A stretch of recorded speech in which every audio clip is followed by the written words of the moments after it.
ज्या शिखरावर नामदेव महाराज पोहोचलेले होते त्यांच्या बोटाला धरावं आणि अनेक समाजांनी एकत्रित होऊन नामदेव महाराजांच्या बरोबर पंढरपूरला जावं, नामदेव महाराजांच्या बरोबर पांडुरंगापर्यंत जावं आणि त्या पांडुरंगाला प्रसन्न करून घ्यावं, ही नामदेव महाराजांची उच्चता होती.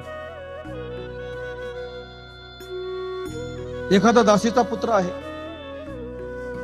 आणि त्या दासी पुत्राला एखाद्या राजाने दत्तक घ्यावं आणि दत्तक घेतल्यानंतर त्याला राज्य त्याच्या स्वाधीन करावं, म्हणून त्याला दासीपुत्र म्हणता येईल का? तो राजा झाला.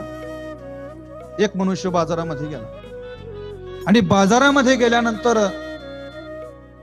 त्या ठिकाणी एक लोखंडाचा विळा त्याने बघितला. विळा घ्यायचा आहे लोखंडाचा.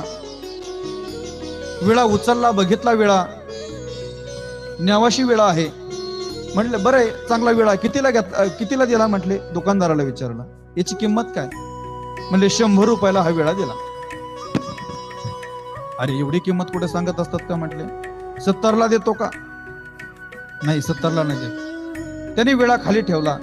बघ आता शेवटचा आकडा आहे, 80ला देतो का?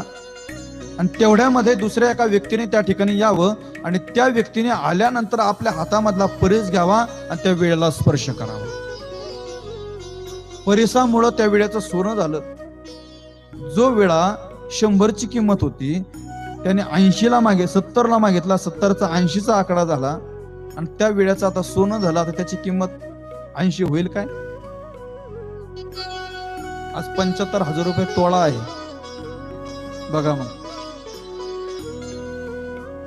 नामदेव महाराज म्हणतात लोखंडाचा वेळा परिसाची रतला, मागिले ते बोल बोलू नये. लोखंडाचा वेळा होता, आता परिसाचा संघ झाला, त्याचं सोनं झालं. आता त्याला मागची किंमत लागत नाही. एखादी दासी आहे आणि त्या दासीचं लग्न राजा बरोबर झालं. आता ती दासी राहिली का? ती राणी होती, ती महाराणी होते आणि म्हणून तिला दासी म्हणता येत नाही. दासी होती परी राह्यासी रतली, मागिले ते बोल बोलू नये. एखादी वेश्या आहे, अनेक पुरुषांच्या संगतीमध्ये आलेली वेश्या, एक कोणीतरी पुरुष भेटावा आणि त्या पुरुषाबरोबर तिचा विवाह व्हावा, लग्न व्हावं. ती वेश्या राहते का? ती पतिव्रता.